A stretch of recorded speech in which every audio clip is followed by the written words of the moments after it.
Hey y'all, it's Tracy. Welcome to Just Dig It Farms. It is October and fall is in the air. It is a beautiful day today, so I thought we would just take a walk through the gardens and just around the farm and just show you guys what all is going on around here. Along the front of my potager garden, I have a perennial border, mostly of herbs and roses. And I wish you guys could just smell this rose. This is Clotilde Serpere, and it smells like heaven.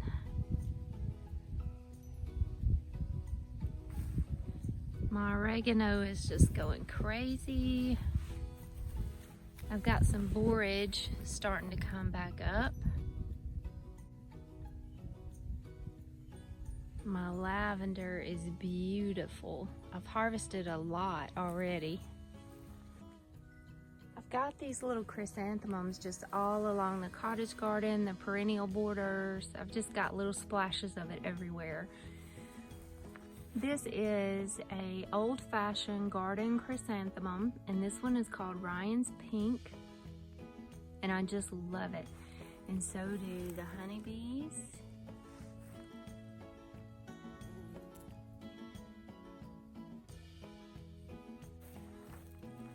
And the butterflies.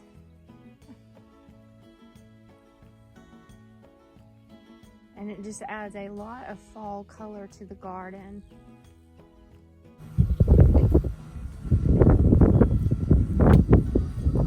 These are old-fashioned petunias.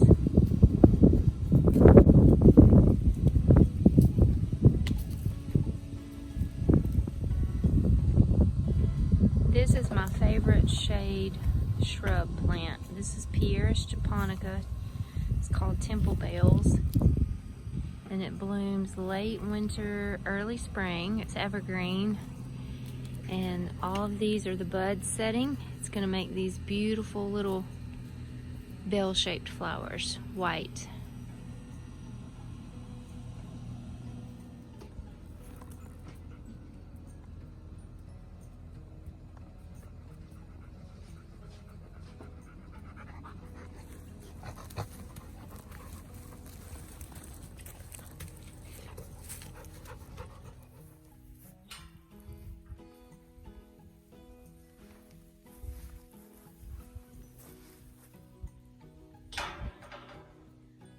My zinnias are looking ragged, but they're still blooming. And I just can't cut them back yet. They're just still bringing so much color to the garden.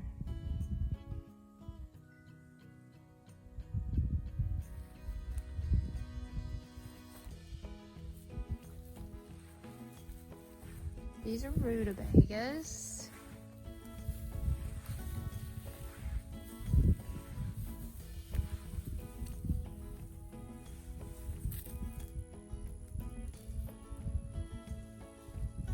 Still got my basil out here. I'm just leaving it as long as I can for all of these great pollinators.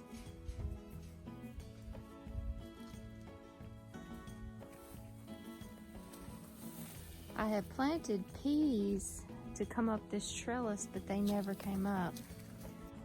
These are cosmos. These are so pretty.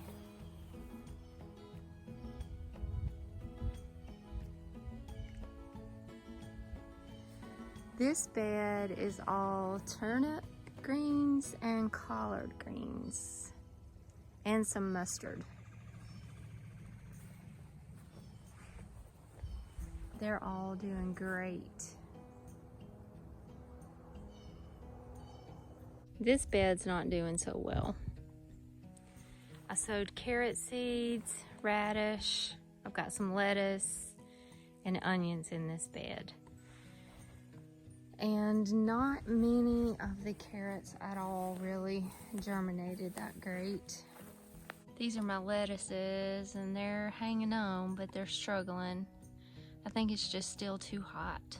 My radishes are coming up. Still got lots of peppers on here that need to be picked.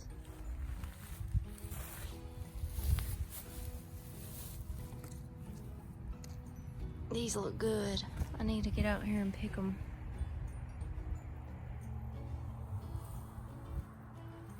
My rosemaries are doing great right here. That's gonna make a nice little wall.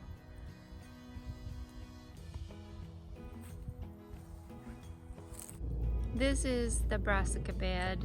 So I've got Brussels sprouts that are doing really good.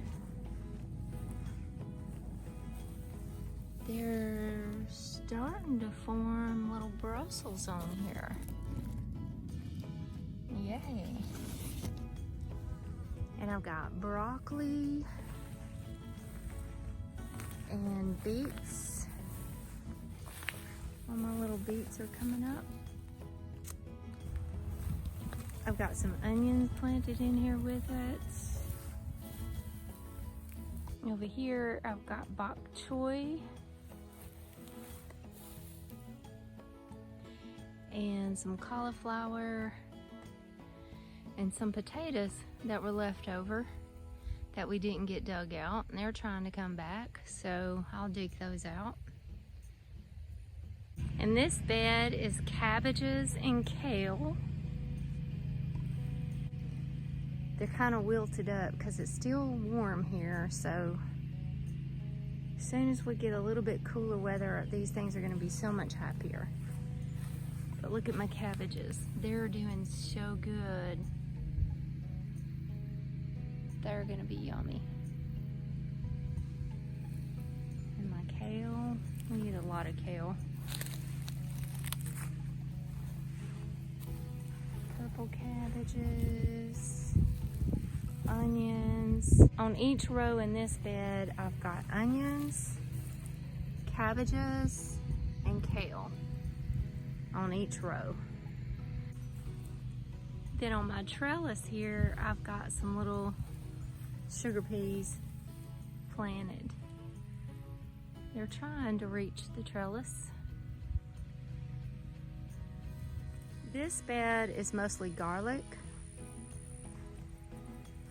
I come back and sowed some seeds of turnips, radishes, mustards. I can't remember what all I put in here, but I did that just to try to get some coverage over this soil so that weeds aren't so bad in here. And over there are some poblano peppers that are still hanging on. These are my grapes on my tunnel here.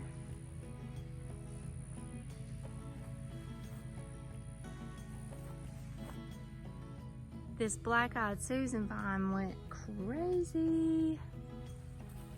It's everywhere. That is a footboard underneath all of that to an antique bed. But they just spilled all in this area and just went crazy. The butterflies love it. And it really is pretty. This is my little medicinal herb border here. So I've got eucalyptus and medicinal roses. This one is autumn damask. There's some echinacea. And that rose is Hansa, which makes nice rose hips. And lemongrass. And a hyssop. This is Basie's blueberry rose, which makes good rose hips. And this is pineapple sage. Look how pretty that is. That's pineapple sage, and that's horehound.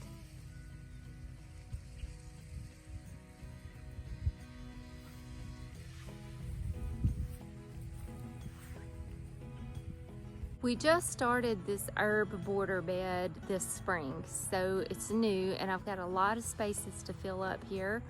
I'm gonna add a few things this fall. I've got some comfrey, yarrow, sage, bee balm. I think that's it that I'm gonna add to the bed this fall. But this spring, I'm hoping that I can just have this whole bed full of great medicinal and culinary herbs that we can use.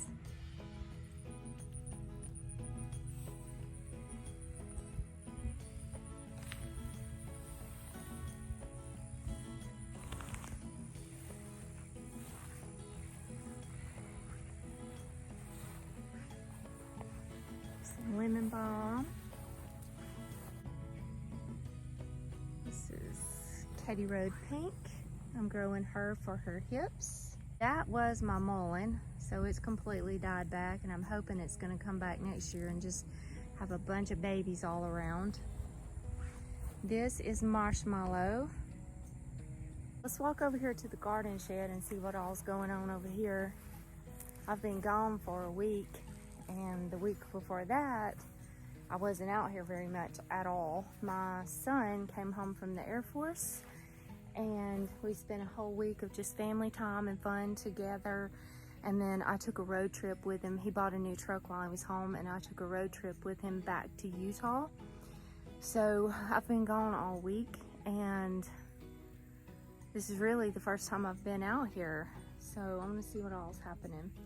Jean and Chase took care of everything for me while I was gone, so I hope everything's still alive. These are my chard and lettuces. This is my little tray of microgreens. They're doing pretty good.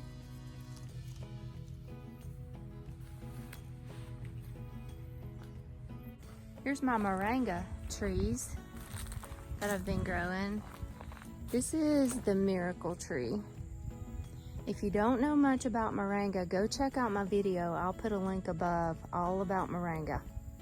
It's awesome. This is an awesome, awesome super green superfood.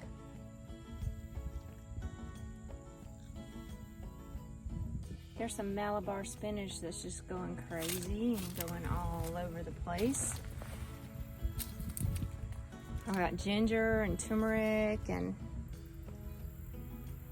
cinnamon tree. That's my cinnamon tree. But you can cook with these leaves. And the bark, when this tree gets really, really mature, this bark, you can shave the bark off, and that's your Ceylon cinnamon. When it gets mature, like this really isn't time to harvest from it yet. It's got to be a big, mature, dark brown trunk. And then you just shave it and harvest the cinnamon. But even right now, it just smells like cinnamon. And you can cook with these leaves, pork and different things like that. And that is a lime tree. I don't see any limes on it yet. But I've got all of these things over here by the garden shed in pots because they are not winter hardy. So before our first frost, I'm gonna have to move all of these into the garden shed until I can get me a greenhouse built. And whenever I get me a greenhouse built, all of these things will live in the greenhouse and they'll really be able to thrive. But right now I'm just kind of collecting my plants. All of those are my blackberries that still I've got to get into the orchard very, very soon. The orchard needs a major cleanup and rehaul. So I've got to get out there and get that done and get these blackberries in the ground. They are struggling back here in this shade. All of these are plants that I've been collecting for fall planting. So it's time. It's time to get them in the ground. This is my Camellia sinensis tea plant, and it is time for it to be blooming. See all my little buds?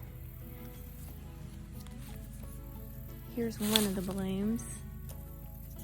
And my honeybees love this little flower. They love it. This is the tea plant, and this is where all of our tea is made from this plant. So you harvest the young new leaves and dry them, and that's what our tea's made out of. So if you want to know more about Camellia sinensis, go check out my video. I'll put the link above, all about Camellia sinensis. It's very, very interesting. It's pretty messy over here right now, but this is my garden shed. And this is a water catchment barrel that I have on my garden shed that Jean did for me. And the water goes through this pipe to my sink. And this is just where we wash our hands, water plants, different things like that. And then directly across from the garden shed is my chicken coop. And that is my worm bin. And I have a water catchment system on my chicken coop as well. And we use this to water my plants too. But this is something that I love. We put this water barrel up on cinder blocks here, and cinder blocks are just ugly. So I planted this creeping fig to go up these cinder blocks, and it's doing so good. I think that looks so neat. In fact, it's starting to cover up my worm bin too. But I love that. I love the creeping fig on the cinder blocks. Just softens that hard concrete material. This is my Australian tea tree. So this is where tea tree oil comes from. Found these on the burn pile at work. So I pulled them out, brought them home, and I'm gonna make me a couple of raised beds out of these. I'm definitely a dumpster diver. I love to turn trash into treasure. I like to repurpose things and reuse things. So I'm always looking on the burn pile, in the dump at work, on the side of the road, everywhere. My eyes are always open for something that somebody's throwing away that I can repurpose and turn into something very cool and useful. These are my beautiful girls. And Joseph the rooster. I love my chickens. So on our farm, the chickens just provide eggs for us, and I have a few people that buy them from me. And mostly they're just my garden partners. They make me some amazing compost. We let them free range when we can, and they eat a lot of insects. And I just enjoy watching them. You can see my little bench over there. That's my sit spot to sit and watch my chickens. They're entertaining. Our new animal addition to the farm this year has been Bow and Arrow, our sweet little Nigerian dwarf goats who I am just totally in love with. Our sweet new friend Missy and her daughters Faith and Annabelle blessed us with Bow and Arrow. She called and asked me would I like to adopt them, and we said heck yeah. And we started building them a fence and a shelter and went and picked them up in Tennessee, and I'm just in love with these two. This is Arrow.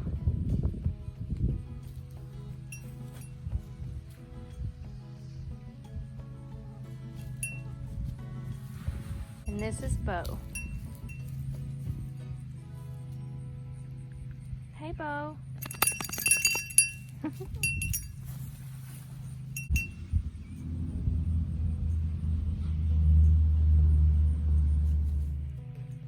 And this is just the beginning of our goat adventure.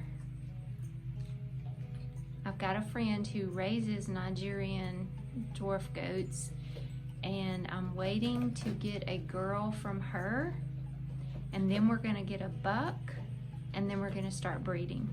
These two are weathered, so we won't be able to breed them. I don't know much about goats at all. I'm trying to learn.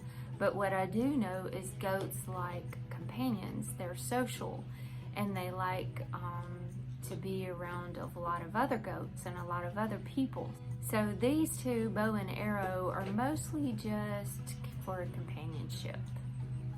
So we're gonna be getting a female first, and then we're gonna get a buck and start breeding them and have bunches of goats. If you're new to our channel, I am so glad you found us. Thank you so much for watching. I would love it if you guys would go subscribe and join us on our farm journey. Let's go out here and check out this messy orchard and see what's going on. I still haven't had time to get out here and get this orchard whipped back into shape. But my figs are really late this year, and I'm hoping that I've got some figs ready to pick. Come on, champ. Boy, this orchard is a weed nightmare right now. See all my cardboard stacked up here? I've got to get out here and pull some weeds, lay some cardboard, and mulch. And this is where the blackberries are gonna go. So I've got to get this berm cleaned up, get my blackberries planted. I'm hoping for some figs. I love to take them and dehydrate them and still leave them chewy. Put them in freezer bags and put them up, and then you just pull them out, eat them like candy. That's one of my favorite things to do with figs. But I may not get any figs this year. They keep dying back in the wintertime, all the way back, and having to start all over with growth. Lots of green figs, but no figs ready to pick. Shoot. Now this fig tree is called Green Isha. And when you pick it, it's still green, but it has this beautiful strawberry center. That one is ready. It's such a good fig. It's delicious and beautiful. Oh well, I'm not gonna get any figs this year. Well, these guys are pretty big and established now, so hopefully next year I should get a lot of fruit. I think my persimmons are ready. These are Oriental persimmons, so Asian persimmons. They're really good. They're not like native persimmons that are real astringent and tart and make your tongue roll if you eat one. They are Oriental persimmons, and you can pick them when they're hard and eat them like an apple. They have like a clove, cinnamon, fall taste to them. And these are ready to pick. So a really cool thing about this Asian or Oriental persimmon tree, it's called Fuyu, is self-fruitful. So you only need one of these trees, and one tree can produce 100 fruit or more in just one tree. It only gets about 8 to 10 feet tall, so it's not a very big tree. It won't take up a whole lot of room. And there's not a whole lot of pest or disease problems with it. So it's a really great fruit tree to add to your orchard or to your garden or just to your yard. And it's awesome. It has like that clove, cinnamon, fall kind of flavor. And you just eat it hard like you would an apple. Or if you do let it go smushy, then you can just scoop it out, and a lot of people bake with the flesh of the persimmon. I like to make persimmon bread, and it's just really a great fruit.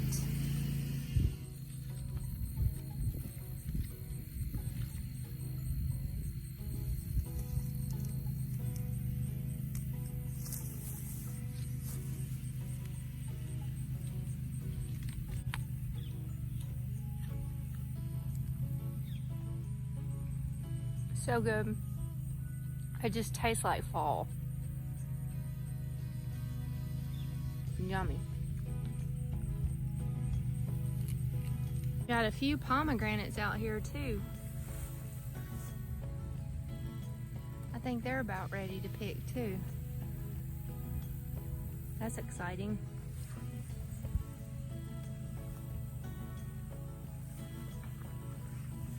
Usually it takes about 7 years or so for your pomegranates to start producing fruit. These have been in the ground about 4, and I've got a few fruit. There is so much work to do out here in my edible forest. There is just so many weeds, so much work that needs to be done. We've been waiting on it to get a lot cooler weather, and we're just gonna get out here and tackle it, get it done, get it back in shape. Since June's got our deer fence fixed,